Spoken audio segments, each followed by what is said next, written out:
Hello, all, and welcome to our next edition of Words Matter. We are with David, but not David Rothkopf.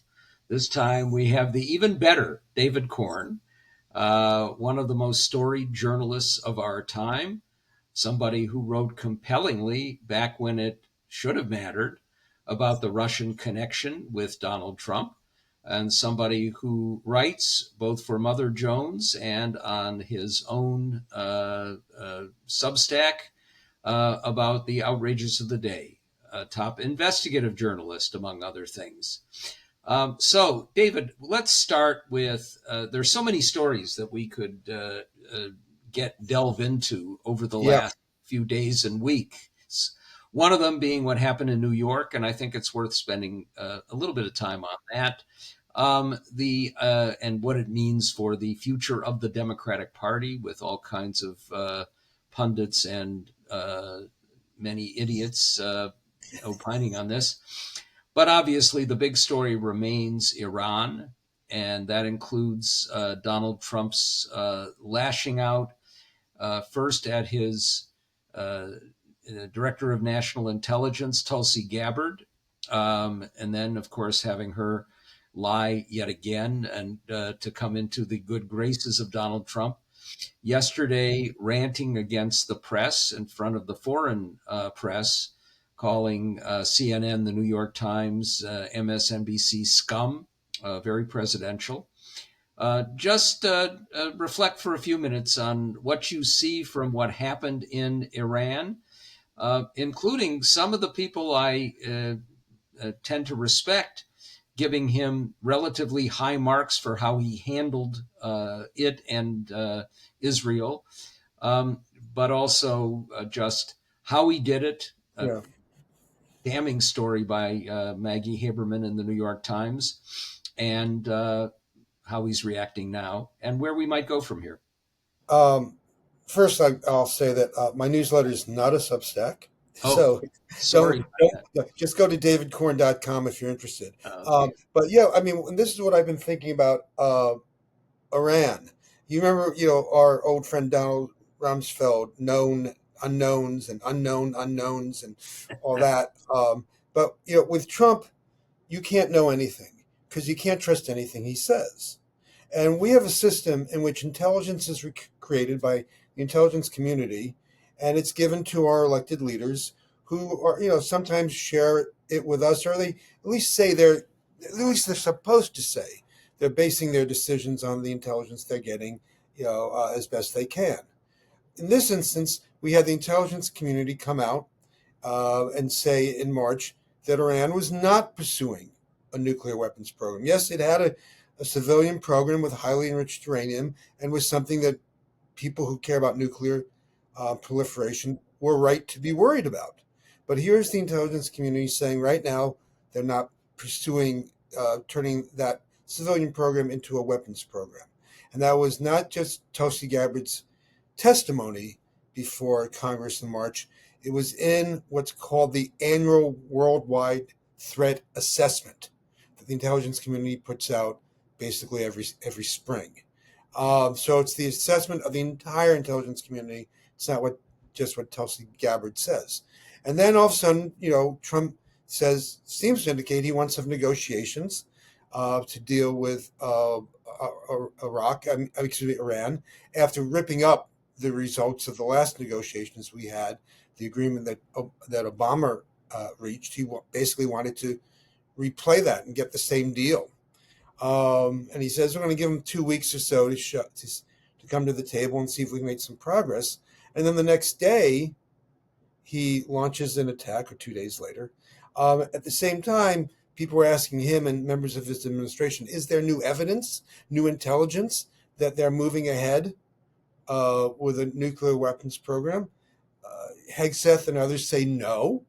They don't have anything new to report. J.D. Vance, after the attack, goes on Meet the Press, and he's asked by Kristen Welker, do you trust the intelligence assessments of your own intelligence community? He says, yes, but we also trust our own way of seeing things. In other words, they just went on a hunch, or they took maybe Israeli intelligence, which is something that I wouldn't trust these days, with Bibi Netanyahu in charge of the intelligence community there.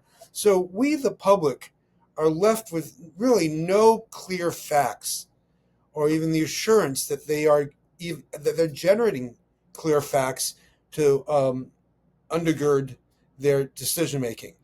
And so when Trump then comes out and says total obliteration, and General Dan Kane comes out and says severely damaged, and then there are reports that they might have moved their uranium before the attack, the highly enriched uranium.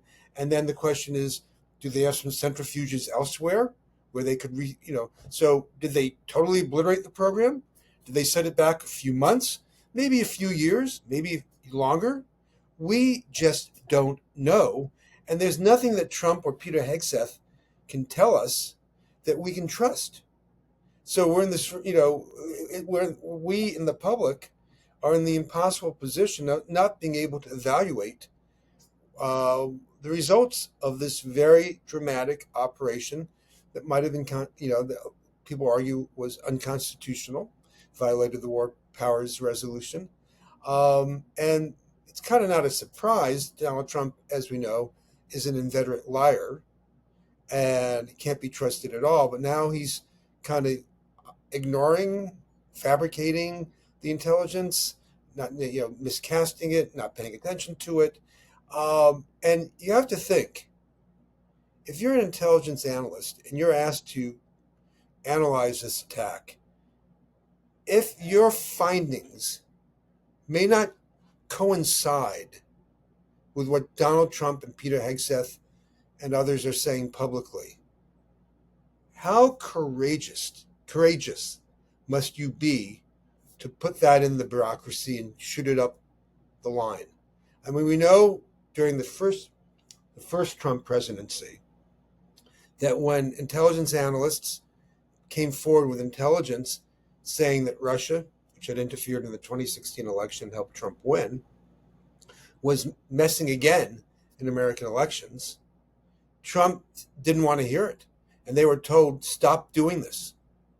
There are whistleblowers and others that have come forward to say, don't do this. And when they brought their findings to Congress, Trump got visibly angry and yelled at the people running these agencies.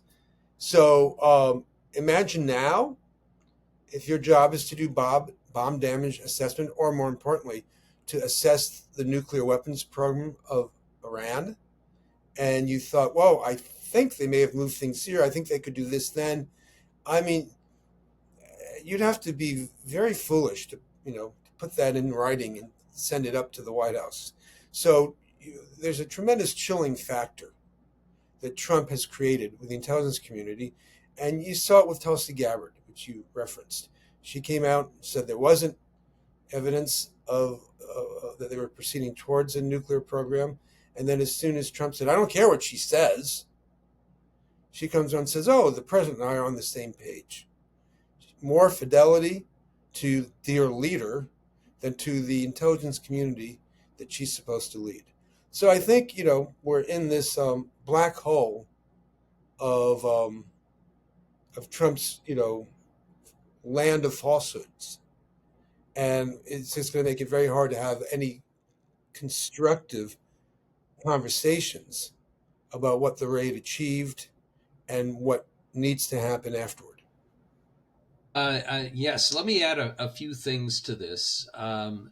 One is we've long had norms that when presidents are going to do anything that involves military action or anything that is a sensitive foreign policy matter, they notify all the leaders in Congress in advance. That means usually the Speaker and Minority Leader in the House, the majority and minority leaders in the Senate, and usually the leaders of the intelligence committees in the House and Senate. Yeah, it's called the Gang of Eight. Yes, Trump notified only the two Republican leaders until Mm-hmm. long after the mission was over, before he notified Hakeem Jeffries and Chuck Schumer, and it appears did not notify the other people in the Gang of Eight. And now, as we get the intelligence assessment after the fact, he is not only not sending Tulsi Gabbard, he's sending instead John Ratliff, who is about as credible, the head of the CIA, as Tulsi Gabbard, but also says that he is withholding some of the vital intelligence that they had. So we have seen a president turn everything into a partisan exercise, including our most sensitive national security aims and needs, which is itself pretty frightening. I would add to that there's a broader pattern for Donald Trump. When COVID emerged, and he was told this is going to be devastating, and it's spread in an airborne fashion, his response was to go out and say to the American people, nothing to worry about. This is going to blow over. Maybe a small number will die, but it's no, it's much better even than a flu. And every time anybody contradicted him and said this is really serious, he went to DEFCON 1. We've seen the same thing now as food prices have not gone down. In fact, in many cases have gone up, and they're going to go up more with these tariffs. He goes out and says egg prices have dropped 90%. And this is, I'm a Marx Brothers aficionado. In the movie Duck Soup, one of the great movies, one of the great anti-war movies, actually, of all Yes. time, Chico Marx says, who are you going to believe, me or your own eyes? That has been bastardized often to people saying, who are you going to believe, me or your own lying eyes? He just said, me or your own eyes. It does not matter. Donald Trump does this over and over again and basically believes that he can erase reality just by saying the opposite. Well, And this, that's been his path for yeah, many years now. I and the yeah, you for know if decades. you and the thing is in disinformation, the point of disinformation, it's not just lying or spinning. It's to create an alternative reality. And like if you get people to believe that immigrants are really eating cats and dogs, that that migrant criminal gangs are taking over the midwestern towns, that schools are performing transgender operations on children without their parents' permission. All these things that Trump said during the last campaign. If you really believe that, then you have no choice but to vote for Trump. Right? That's the thing. It's not like he doesn't have to persuade you then. If he can shape this reality for you, and that, of course, is what happens with reality TV, which is fake reality. They're giving you the appearance, the semblance of reality, but it's all being scripted, and in the editing, they're all creating narratives that didn't really exist, but that they want you to believe actually did. So he does that with COVID. He's doing that with this war, and that's why he's when the national intelligence director tells the Gabbard says something, he says, "I don't care. That's not the point. That doesn't help me. That Anything doesn't." that contradicts him Yeah, is anybody or and I, any enemy is the enemy. Now, I will say that uh, in this instance, we know from a New York Times story that the impetus for the bombing came from Fox News. He was watching Fox News, and Sean Hannity and some of the other cheerleaders were saying, go bomb the crap out of them. And that motivated him to move ahead, despite the fact that many on the right, including some of his strongest supporters, were opposed to this. But at the same time, when he got other mainstream sources, from the Times to CNN, basically repeating what we knew from the intelligence community reports, he went off on this rant and called them all scum.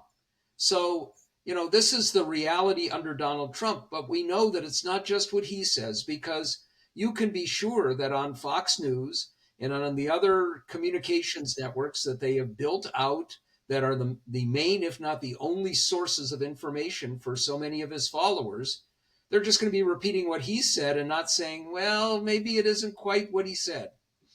well, the thing that I had a mini epiphany during the campaign, the last campaign, and I don't know if At we've your talked age, about. watch out. Epiphanies can be Yeah. dangerous. And I was talking. I went to I went to a couple of his rallies. At one rally, I had a film crew with me, um, and we made a small video about people who are attending his rallies, diehard fans. And I asked them again and again, things about that were in the news, the fact that former aides of his had called him fascist, and what did they think about that, or statements he had made, cats and dogs not being true. And I discovered something. His diehard fans, I'm not talking about, the 10-20% of his support are Republicans automatic or people worried about the price of eggs, but his diehard fans see Donald Trump as their source of media. They didn't know about the fascist remarks, or the few who did said that had to be orchestrated by the media against him. They didn't care what anybody else said. And the way that you and I might listen, say to NPR, and the reporter says today, the stock market did this, or someone said that, or a foreign minister overseas signed this thing. We basically accept that as true. We may disagree with how it's being phrased, context, or whether they're doing the right type of reporting. But when they give you a fact, we kind of say, okay, by and large, that's true. His people see him as that news provider. They believe NPR, New York Times, Norm Ornstein, David Corn, Deep State Radio, whatever, are out there doing something else. We're not reporting. We're political partisans trying to, part of a conspiracy to kill him, one way politically that is. Well, some believe it actually literally, and but that what Donald Trump says is the God's truth. And so they look. So when he reports, it's like imagine like he just does a news report each day. Today I'm reporting from Springfield, Ohio, where they're eating cats and dogs. They see that the way that you would see a straight news report on NBC News, and he knows that. And so he throws that stuff out. Fox comes along and they, reaffirm and amplify what he's doing. And it's a closed information loop. And you'll never get past that. But we do see, you know, that part of the population I think is lost, 25-30%, whatever you want to call it. But we have seen in the last few months, it's interesting that the cruelty of the mass deportation crusade. What, you're going after Carol, who works at my diner, or Juan, who plays on the soccer team at high school with my son? Is starting to get people upset. We see that the big, bad, ugly, horrific, terrible bill has low ratings when people finally hear what it does for Medicaid and gigantic tax cuts for the wealthy. The war, or the idea of going to war with Iran, was not popular. Now, Hegseth and others are really trying hard to get people to rally around the military, and that if you raise questions, this is a very interesting thing. You haven't seen this so much in the past. That if you raise questions about the value of the attack, the impact of the attack, the result, the legal justification, the constitutionality of the attack, if you do any of that, you're demeaning the brave pilots and others who engaged in this, and you're devastating them. They're home crying because you are raising questions, and so it's this glorification of the warrior, which thank you for your service. You guys do what you're told to do. You seem to have done the right job, if we can believe what Hegseth says about the competency of the crews that ran the mission. But that is totally separate from the debate and the discussion over whether it was the right thing to do and whether it will have the right results. But yet here they are out there. And this is, so he's acting more like a minister of propaganda than a defense secretary. I think that's also quite dangerous, seems very Orwellian. But so they're trying really hard to shape reality, and they tried to with mass deportations by focusing just on criminals and saying everybody with a tattoo was MS-13. But on some fronts, people can see or feel reality. They see what happens when when a grandmother is deported. They see, at one point, you said Trump said the price of eggs fell 90%. At one point, he said they were down 400%, Yeah, which would mean if you went to the grocery store and bought some eggs, they'd have to give you the eggs and $16 yeah, negative. But people are seeing that toy prices, 90%. I think no, I think it's only 75% of all toys sold in America are made in China. Toy prices are going up. It's not even Christmas time, but we're heading in, into the summer months school where supplies as we these head school to the school season. supplies are coming in August or July now, and toys for summer vacations. There, so reality hits the road at some point. Um, we've seen in the past in America that with war, there's often an advantage to the commander in chief to rally people and tell his story. They're really going overboard here, attacking reporters for scum and, and what I just said about demeaning the troops. And we'll see what happens. I mean, the war, the conflict in the Middle East is not over. Peace hasn't arrived. They'll keep trying to sell it, and other people will keep looking more critically at what's happening on the ground. And one thing you haven't heard about in the last couple of weeks with the war between Israel and Iran, and now the American attack on Iran, you haven't heard much about the Palestinians, Gaza. That has not gone away. And when they negotiated the Abraham Accords, and they claimed we'll have peace in the Middle East now. This is it. We've done it. Jared Kushner, give him a Nobel Prize. Well, what was left out of that whole equation, these deals between Israel and some of the Gulf states, not Saudi Arabia, was the Palestinians. And when they signed those deals, the Palestinians in Gaza, West Bank, held demonstrations denouncing these accords because they cut them out. And that, I'm not justifying what Hamas did, the horrific, war crimes it committed, but it was partly, from their point of view, motivated by the Abraham Accords that did not address the Palestinian issue. So in the Middle East, we're never done. We thought we were done in 1953 when we overthrew Prime Minister, the democratically elected Prime Minister of Iran, Mossadegh, because he wasn't giving, because he thought that the oil companies were ripping off his state, which they were, the Western oil companies. And we said, okay, good, we have the Shah there, all well and done. CIA did that, British intelligence did that. Good job, boys. Move on to the next one.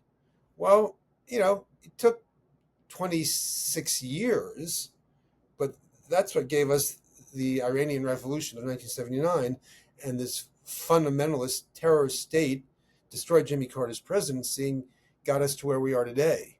So this one attack, this one raid, even if it set Iran back a while, may have other consequences that are unforeseen at this moment. Well, I will say one of the side effects of what happened on October 7th and in the aftermath of Gaza is that Israel pretty much destroyed the capability of Hezbollah, which was a direct and huge threat to them. They have devastated Hamas, and not because of any of this, the demise of Assad in Syria took away another huge asset for the Iranians, in part because they were able to ship all of these devastating missiles to Hezbollah through Syria. So Iran was seriously weakened before all of this took place, and they're weakened even more now. Having said that, there are a few things we don't know, but we can be fairly sure have some truth to them. They have 900 pounds of enriched uranium. We don't know where it is, and it appears the Israelis don't know quite where it is. But what we also know is you can't take enriched uranium out through bombing without risking enormous radiation effects that could spread to a large area and kill large numbers of innocent civilians. We know that they probably have the capability in a very short period of time to build what's called a dirty bomb that can still cause devastating damage. And that probably what these attacks have done is not to say to Iran and its leaders, whichever ones remain, oops, we better get out of the nuclear business. It is, if we don't build a nuclear bomb, we are completely vulnerable to what all of these enemies of ours will want to do to us, including bombing us into the Stone Age or trying to overthrow the regime. And if we have an atomic bomb, there is a deterrent there. And we know that even if Israel took out most of its top scientists, that the North Koreans and the Russians are very happy to replace them. So, whether this has devastated much of their nuclear program, and they're not dumb, they moved a lot of stuff out before they thought there might be these kinds of attacks. Even if the Israelis were able, with a lot of help from inside Iran, to pinpoint where the scientists, the top military leaders were, and assassinate them one by one, or sometimes in groups. Uh, the idea that the Iranian threat has disappeared is simply nonsense at this But point. the interesting thing too is, yeah, the destruction of Hezbollah, Hamas, other proxies, it seems to have weakened Iran. The bombing campaign that the Israelis waged weakened their air defenses and allowed for this attack. And you think that you get them into a weakened state, and what Trump claimed to have been aiming at seems to have been the right thing. Now they're kind of weaker. Let's see if we can revive this deal that was be like the Obama deal that once Trump ripped it up in his first presidency, they then led to a tremendous amassing of centrifuges and a much accelerated development of their nuclear program. So let's go back to where we were under the Obama agreement, and it seemed like they had a good shot at doing that. Because also the other thing is, I mean, there's a lot of Americans, and I count myself in this group. We don't know a lot about the internal dynamics of other countries. We think some of us think we do. I do know that in Iran, because I mean, looking at this a couple of years ago, there is tremendous pride across the board politically in its nuclear program. They also use it. It's a civilian program. It's for nuclear energy, and they so it's something that even people who don't like the regime support. So this could, lead to people rallying around the regime. It could also strengthen the position of hardliners in the regime. I mean, there are a lot of ripple effects from an action like this that you can't foresee. It's hard to calculate which way they're going to go, and um, and it seemed that once Israel kind of had done what it did with the attacks, that there was a path forward. You could have tried it for a few months. There was no reason, intelligence seems to indicate, why the attack had to be this weekend. So you could have tried this, but Trump, watching Fox News, listening to whoever the last person he was he talked to, decided to join in and get the glory of these victories over What, Iran. what, And we just don't know. I mean, we just don't know how this is going to pan out. what we also do know now is that the United States is intricately or inextricably linked to this military action. And we have a ceasefire. It's hard to imagine that that ceasefire is going to last for any length of time. If the Israelis are able to discover where, for example, remaining centrifuges are, what other nuclear sites there are that are continuing to work. And David Ignatius of the Washington Post, who has very good sources in Israel and in other parts of the world, pointed out three additional sites, a couple of which were not bombed, where there's probably nuclear stuff secreted. Um, the Israelis are not going to hold to a ceasefire if they think they can uh, make another strike. And if that happens, we know there are sleeper cells all over the world from the Iranians who can do terrorist attacks. Yeah, And let's keep in mind that our National Director of Counterterrorism at the Department of Homeland Security, I know where you're going. yeah, a 22-year-old whose previous experience was an assistant to a gardener at a landscaping company.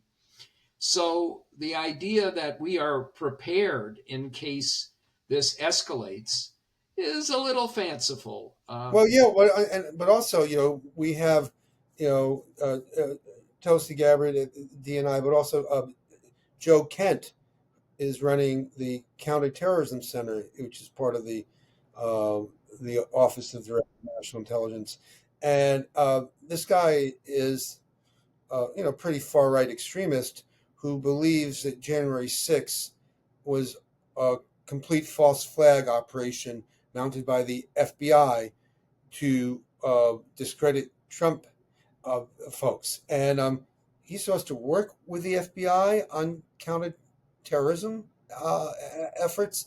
I mean, that doesn't make any sense at all. Seb Gorka, another right wing extremist, is working at the National Security Council on counterterrorism. It's just not a strong team. Um, yes, if if Iran chooses to go down that path, it's hard to feel confident. Hey, should we talk about New York? Let's talk about New York for a few minutes, and then if we have any time at the end, I'd like to get back to the big beautiful bill and its consequences for America. What before we get to that, I want to mention one other thing that you raised, which was the immigration stuff. And I actually think the issue of decency and the indecency of what they're doing, um, typified by this horrific video of a an older man who was doing landscaping and gardening for an International House of Pancakes, mowing the lawn, assaulted by eight Homeland Security, Border Patrol, ICE people, pepper sprayed in the face, punched repeatedly in the face, thrown to the ground, and then put into a fetid detention center, who has three sons, all of whom are Marines, sent shockwaves, I think, to an awful lot of people. And Yeah, the question of whether Democrats or our broader opposition to Trump can use the issue of decency for what I think is a significant group of voters who voted for Trump for other reasons, but are fundamentally not terrible people, whether that can work. And of course, to do that, you've got to create a communications network that can reach them. yeah, I think that's really right. I think people who are seeing this, you even heard Joe Rogan, that blowhard, saying, what are they doing? Arresting hardworking people at Home Depots. I mean, we all know. I mean, we all have people like this in our lives. I mean, not a lot of us do. Those of us who live in the suburbs, and they're hardworking people with people in their families of mixed status. And why would you want to get rid of them? Why? Other than that, you don't like brown skinned people, if that's what they are. And I think all these episodes, which are happening on a daily basis, I spoke to someone whose daughter works in a senator's office, and they're getting calls every day about missing people. Yeah. And my husband didn't come home. I don't know where he is. My wife didn't come home. They're not even telling families when they're taking these people. And we're not talking about criminals. We're talking about people who are doing the type of work that I don't want to be doing, but that needs to be done. And it's just incredible that that there isn't. I think there's outrage, but there isn't even more outrage, and that people in the White House, Stephen Miller, Donald Trump, J.D. Vance, that they can watch all this stuff and say, no problem here. Now, it's not a surprise. When you talk about mass deportation of 10 million people, the only way you can do it this way. I wrote a piece last December from Mother Jones saying, if they carry this stuff out, we will have a police state. You cannot mass deport millions of people who are law-abiding residents without a police state. You need snitch lines. You need holding cells and gulags. If you're going to be amassing these many people, you're going to have to violate due process and the rule of law if you want to get them out quickly. I mean, and that's what we have. We are creating, it's not a total police state, but in this aspect of American society, moving in that direction. With these Yeah. thugs that don't identify themselves. I mean, if I'm walking down the street and people wearing windbreakers and masks come out and grab me, I'm going to resist if they don't show you a badge or a warrant. So this is what we have going, and they don't seem to be with the resistance that's coming and the criticism that's arising, doesn't seem to be affecting them in terms of this plan. And I think it's going to just continue to spread. The criticism is going to continue to spread throughout the country. And if the Democrats can't find a way to, to fight against this, well, shame on them. I think, obviously we see some representatives and Democratic candidates in, some cities, trying to put their bodies on the line and getting arrested for this stuff, or being wrestled to the ground like Senator Alex Padilla. So I think this is, That's Jose Padilla, according to JD Vance. yeah, yeah, Well, yeah. let's move on. I got it right. At first, I thought I got it wrong when you said that. But yeah, the temperature is going to continue to go up on this. So but I do want to talk about New York too, Yeah, where this stunning victory from Zohran Mamdani in the New York City primary. I think it's major. I think it's big. Though, and you're the political scientist here, not me. I am always loath to make pronouncements about big trends based on a single election. sure. Right? Now, listen, if Andrew Cuomo was not scandalized by his sexual harassment scandal, um, I could easily see him winning this race. It was 10 points that could have flipped what if he was not discredited in that way.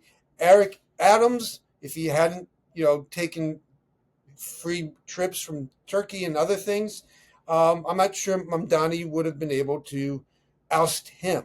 Now, this is not to take anything away from his campaign. I loved his campaign. His videos, his sense, his joie de vivre, having clear, articulated programs that address the core issue for most people, the affordability of life, was all smart, well done, with a lot of panache and sass, and you wanted to root for the guy. I mean, it was really one of the best campaigns I've seen in my years of covering decades, I hate to say, of covering politics. And he beat the big money. That's the other great thing here, that this PAC came in with Michael Bloomberg and Bill Ackman and all these other billionaires who think New York is their city. And they outspent him by millions of dollars, and they're going to try to do it again. And it didn't work. It might have worked if they had a candidate who wasn't burdened by the scandal that Cuomo had.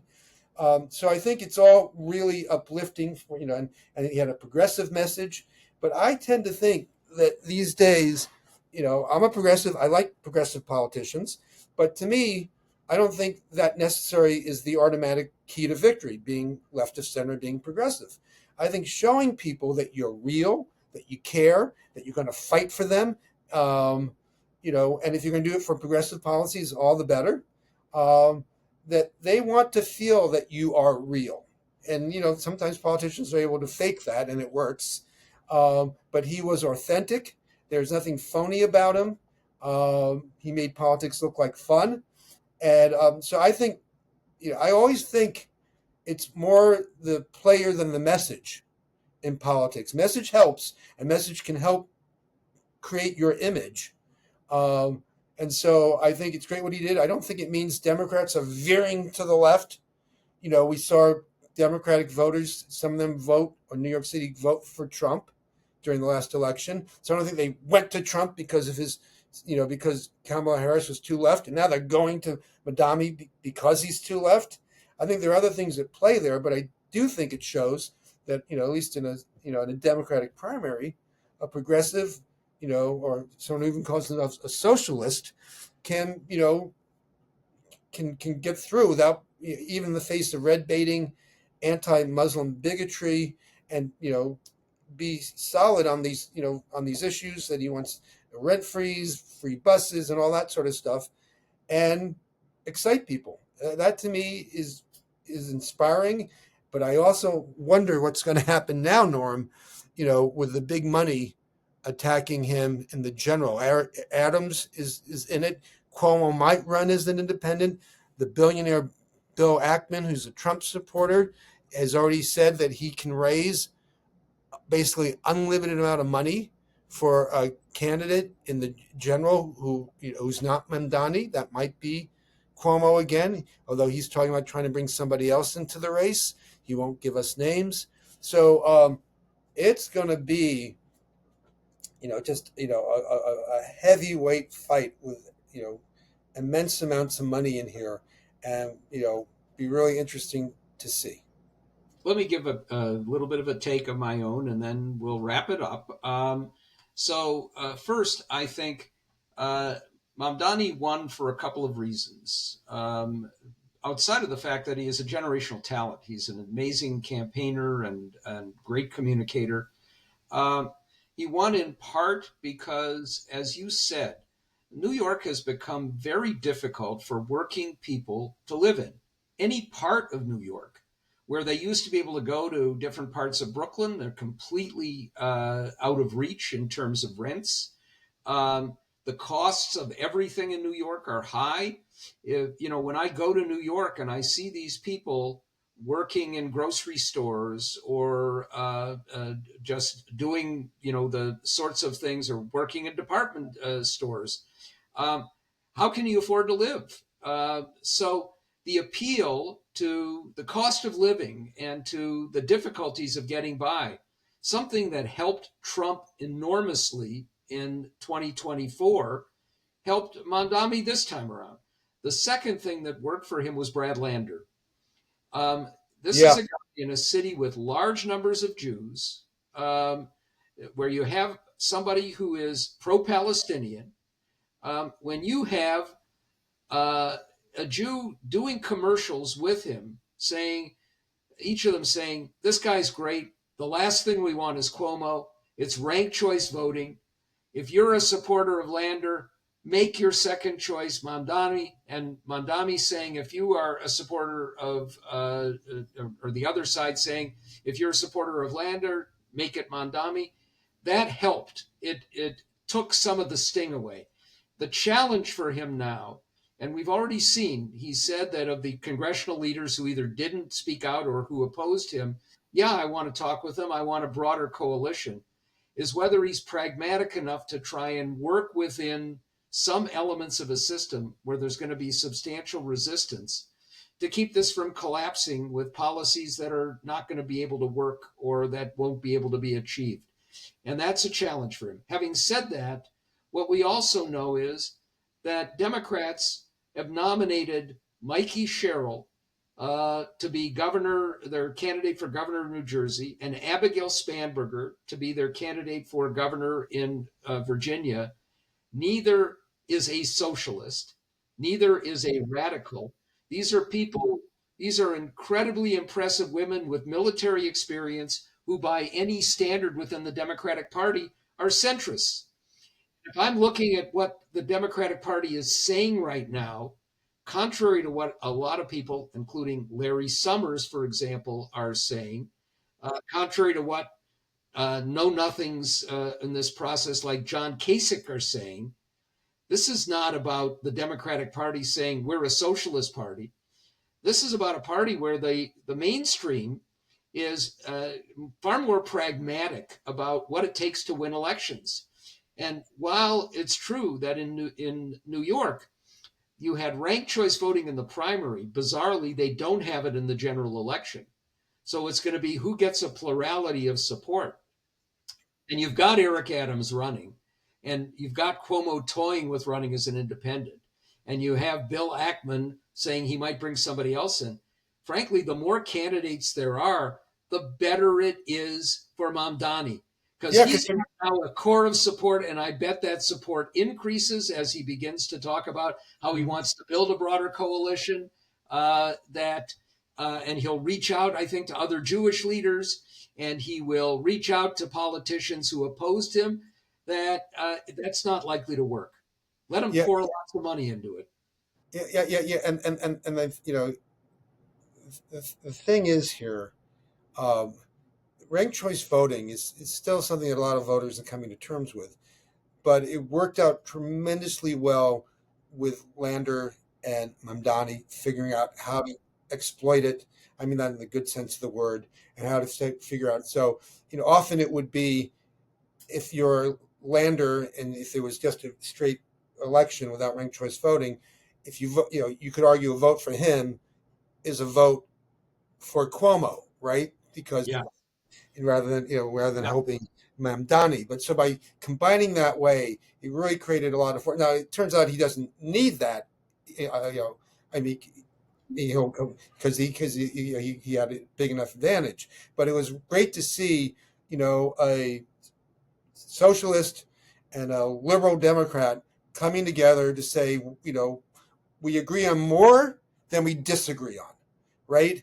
And that's the way that how things should work. It's a good model, to the point you just raised, for the Democratic Party. It needs to be a bit of a tent. What works in Virginia is different than what works in New York City, or even what works in Jersey. And the Democrats, in the face of rising authoritarianism, um, from Trump, the police state that he's establishing with mass deportations, the trying to rip apart Medicaid with the ugly, terrible big bill and everything else that does, trampling the rule of law by not abiding by what court says. In the face of all that, the Democrats have to stop arguing amongst themselves. Their, their differences, whether it's Bill Hogg, Ken Martin, this and all that, those differences amount to a hill of beans compared to what this country faces. And so any Democrat who gets out there and starts dumping on Mamdani is only helping Donald Trump. and the media love the Democrats in disarray story as well, so it makes it that much worse. Well, I know you've got to go, and we Gotta do go. too. We've gone longer than we usually do because the conversation was so good and deep. To all of us who are a part of the DSR network, thank you for joining us. To those who are not subscribers, please consider doing so. There's so much good stuff that David Rothkopf and his colleagues have put together. I'm very delighted to be a part of it.